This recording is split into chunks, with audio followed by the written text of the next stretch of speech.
बोलेंगे पहले हमारे प्रश्न का उत्तर दीजिए मालिक।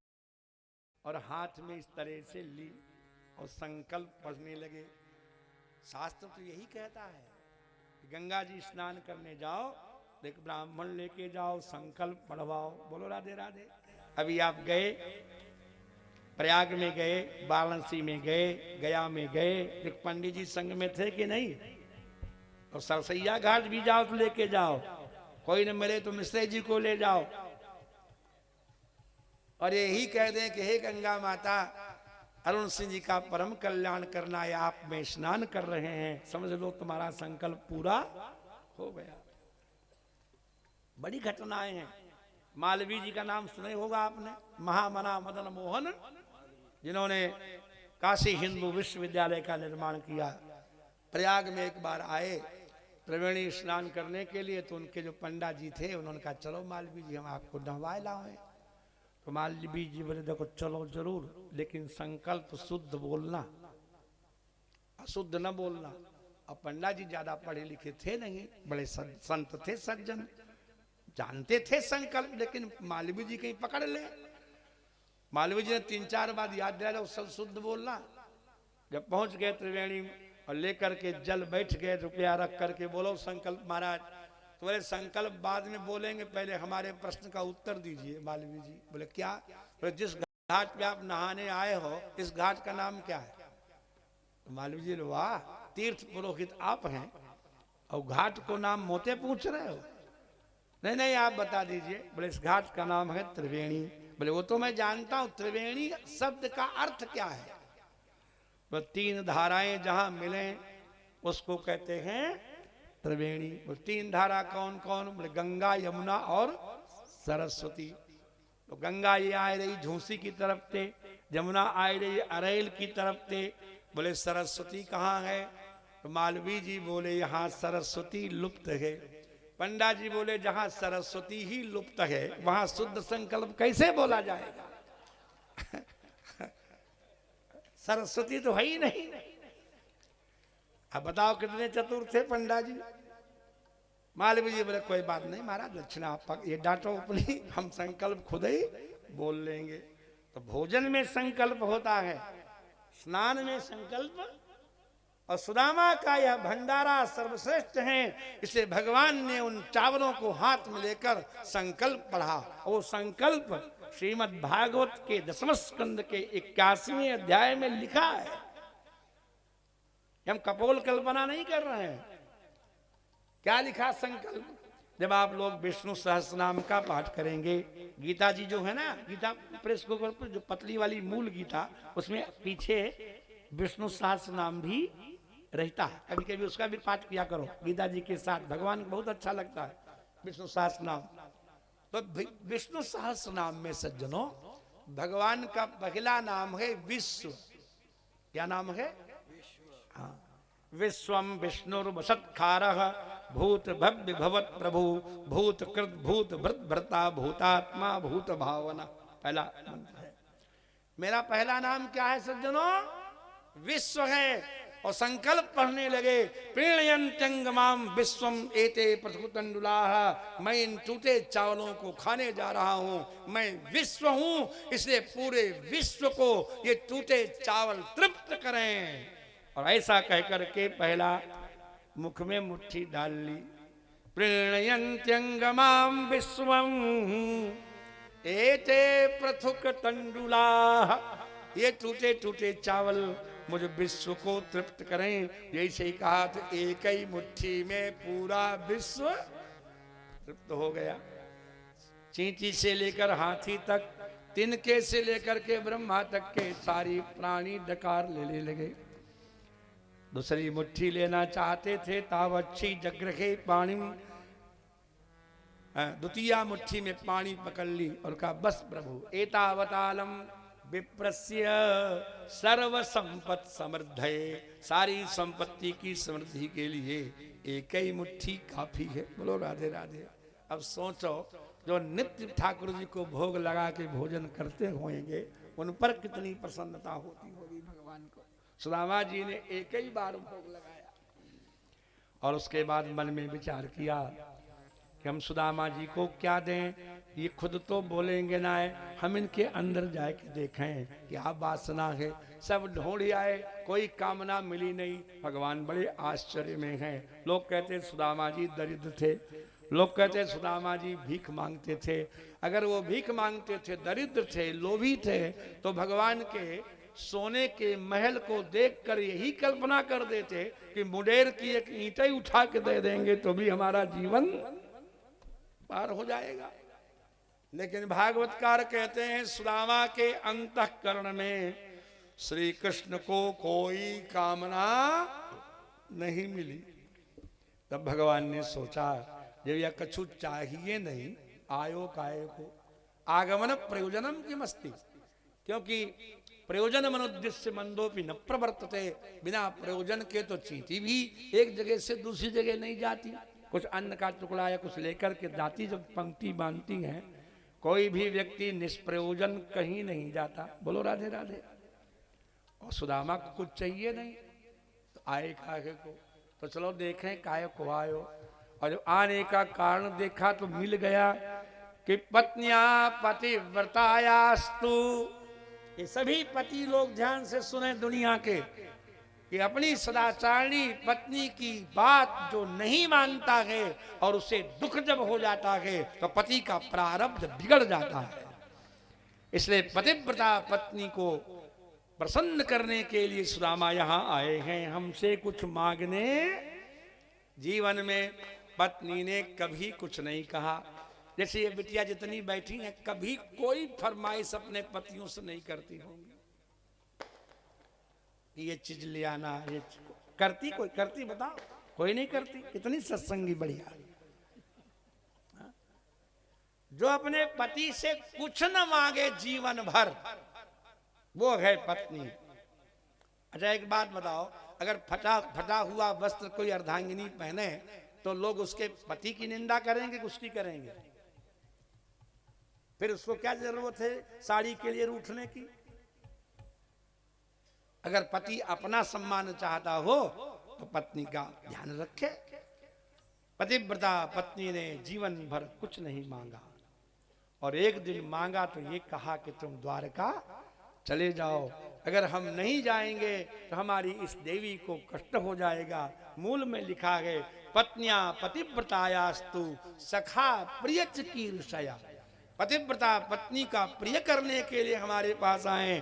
प्राप्तो माम अस्य दास्यामि संपदो मर्त्य दुर्लभा। इसलिए हम उनको ऐसी संपत्ति दें जो देवताओं को भी दुर्लभ हो। लेकिन इसको नहीं देंगे, पत्नी ने भेजा तो पत्नी को देंगे। और सवेरे खाली हाथ लौटा दिया, 1 रुपया भी। संतों ने पूछा क्यों? पंडित जी गए तो बड़ा हुलक के थे, कछु मिलो? बोले कछु ना मिलो तो कहा बहुत कुछ मिलो। क्या मिला? तो सुदामा जी को मिला, वो सुन लीजिए भागवत में। सुदामा कहते क्वाहम दरिद्र पापियान कृष्णा श्रीनिकेतना आहा बेटा ब्रह्मबंधुरितिष्मा बाहुभ्याम परिरंभिता। कहा तो मैं दरिद्र पापी और कहा श्री निकेतन कृष्ण। मैं तो अच्छा ब्राह्मण भी नहीं हूं, ब्रह्म बंधुरितिस्माहम, लेकिन बाहुभ्याम परिरंभिता, मुझे दोनों भुजाओं से आगे लिंगन किया। ये किसको मिला? बोलो राधे राधे। ये किसको मिला? एक बात को सिद्ध करने के तमाम शास्त्र खड़े होते हैं। तुलसी बाबा ने तो इतने कह के पिंड छुड़ाया कि भगवान ने कहा कि पति उपकार करऊं का तोरा और सन्मुख हो ही न सकत सुन सुत तो ही उरिन में कर विचार देखूं। ऐसा कह करके चैप्टर क्लोज कर दिया। लेकिन वाल्मीकि भगवान के राम जी ने चैप्टर क्लोज नहीं किया। भगवान श्री राम खड़े हो गए, बोले हे हनुमान जी, एस सर्वस्व भूतस्तु परिस्वंगो हनुमता। श्री राम का सर्वश्रेष्ठ दान अपने भक्त को आलिंगन करना होता है। और मया काल मिमम प्राप्य मैंने इस समय निश्चय किया है कि हम अपना आलिंगन तुमको दे करके तुम्हें धन्य कर देना चाहते हैं। ये लिखा है दत्तस्तस्य महात्मनः। हे हनुमान जी, आपने वो काम किया है जो कोई महात्मा संत करता है, और तुम महात्मा के लिए हम अपना सर्वस्व भूत, अपना परिस्वंग आलिंगन तुमको देते हैं। भगवान राम ने हनुमान जी के उपकार के बदले क्या दिया? अपना आलिंगन दिया। भगवान का आलिंगन किसको मिलता है? बड़े बड़े ऋषि मुनि तपस्या करते रह जाते हैं, ध्यान में भी नहीं आते। जिनको मुनियों के मनन में नहीं आते देखा, उनको गोकुल में मैंने गाय चराते देखा। कहां है? और सुदामा कहते हैं भगवान कृष्ण ने दोनों भुजाओं से मुझे आलिंगन कर लिया, और तुम कहते हो हमें कुछ मिला नहीं।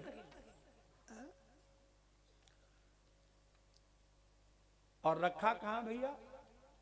कहां सुलाया? साइतस्तु प्रिया दुष्टे पर्यंके भ्रातरो यथा। दुनिया में कहाँ ऐसा कोई मित्र है? सुदामा को भगवान ने दूसरी चारपाई नहीं दी। एक तरफ सुदामा थे, एक तरफ रुक्मिणी थी, बीच में श्री कृष्ण थे। एक ही पलंग पर अपने छोटे भाई की तरह जिसने अपने पास सुलाया। बोलो ये प्रसाद और किसको मिला? भाई की तरह सुलाया। और जब शाम को रात्रि में बहुत गर्मी थी, तो प्रिया के द्वारा बालव्य जन हस्तया, रुक्मिणी ने उठ करके हमारे ऊपर पंखा किया। बताइए, ये दिया हमको। तो संत बोले ये सब दिया, लेकिन धन तो नहीं दिया। कुछ बढ़िया राधे राधे करते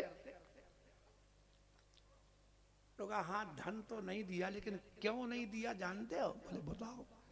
अब आप लोगों अपने से विचार करो। आप नहा धो चुके, अब पाठ करने जा रहे हो, चाहे गीता का चाहे सुंदरकांड का, और इतने में मूली के पराठे तैयार हो गए शुद्ध घी के। तो नीलम बिटिया बोली पहले पराठा गरम गरम खाए लो, टमाटर और धनिया की चटनी। तो तुमने सोचा लाओ पराठा दो चार खा लेते फिर पाठ करेंगे।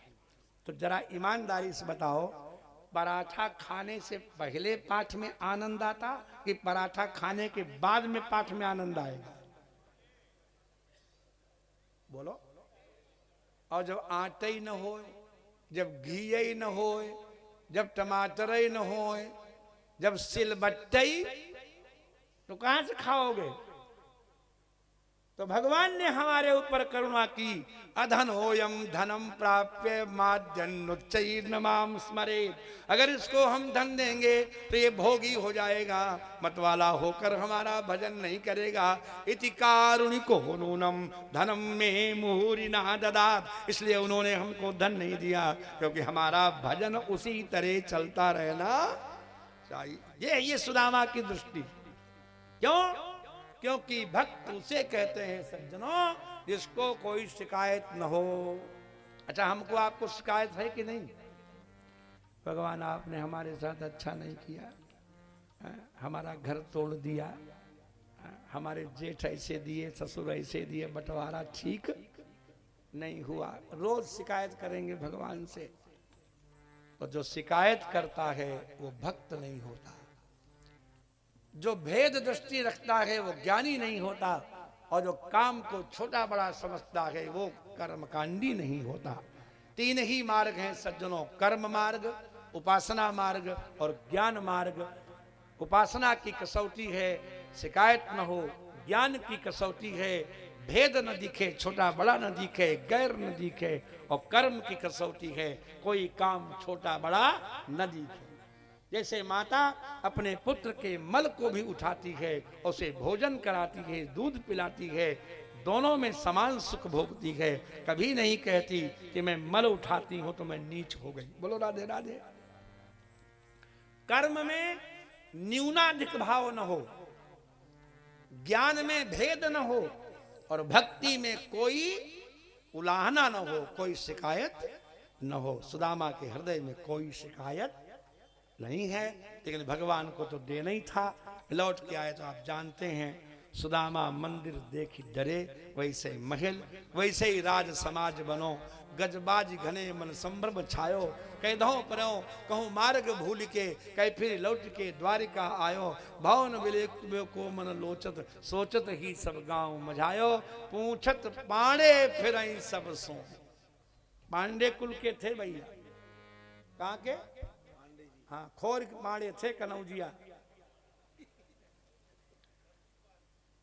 सरूपारी थे। अब भाई रिश्तेदारी तुम्हारी होगी। हाँ, हमको लगता कनौजिया थे पांडे।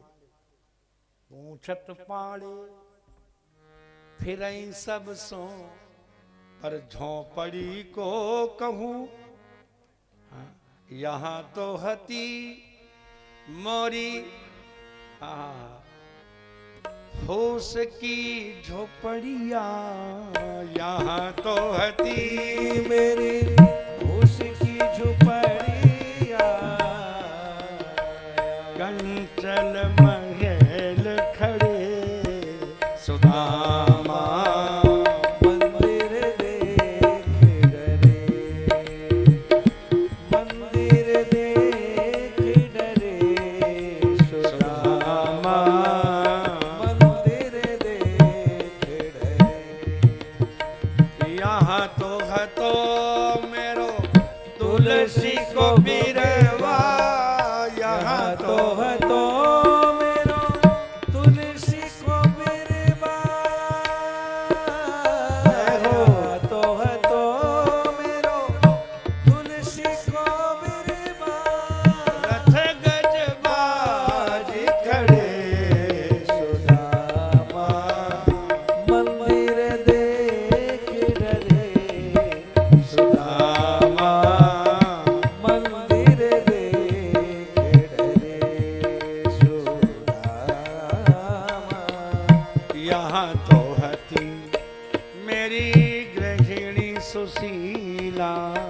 यहाँ तो हती मेरी गृहिणी सुशीला।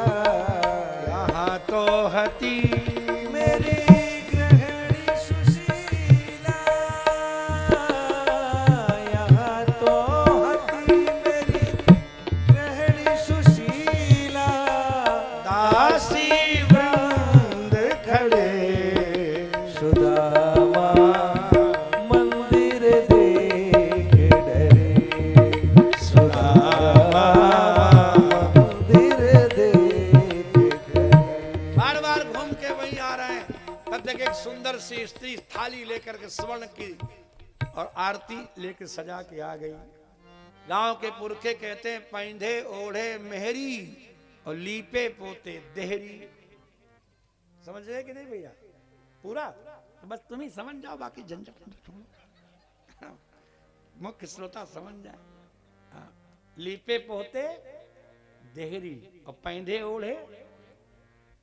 और सुदामा की पत्नी सज धज के आई लेके आरती, और जैसे घुमाया से कूद 3 फुट पीछे। महाराज ही क्या कर रही हो? हम तो ब्राह्मण। नहीं नहीं, हम आपकी अर्धांगिनी है। अरे काय को मजाक कर रही है? टूटी सी मड़ैया मेरी परी होती याही ठौर, और तामे रखो दुख काट्यो कहाँ है मधामरी। हमारी ब्राह्मणी के लिए सोने का महल कहाँ से आया? तुम तो पाटंबर, पाटंबर माने रेशमी साड़ी बनारसी। तुम तो पाटंबर यह ओढ़े हो किनारीदार, और सारी चरतारी वह ओढ़े कारी कामरी। हमारी पंडिताइन क्या ओढ़े थी?